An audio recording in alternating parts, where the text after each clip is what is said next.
വെള്ളം മാത്രമേ ഉള്ളൂ.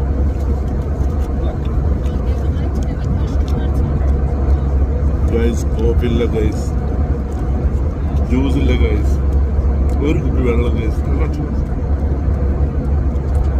ഒരു കുപ്പി വെള്ളം, ഒരു സാൻഡ്വിച്ച്, നല്ല സാൻഡ്വിച്ചാണ്, കുഴപ്പമൊന്നുമില്ല. പിന്നെ ഇപ്പോൾ 1 മണിക്കൂറുള്ള, ഇപ്പോൾ ഏകദേശം 15 മിനിറ്റ്സ് കഴിഞ്ഞു.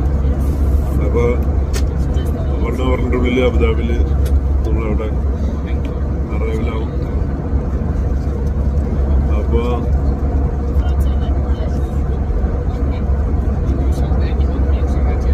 ഇനി അബുദാബിയിൽ വെച്ചിട്ട് പറയാം. Okay bye.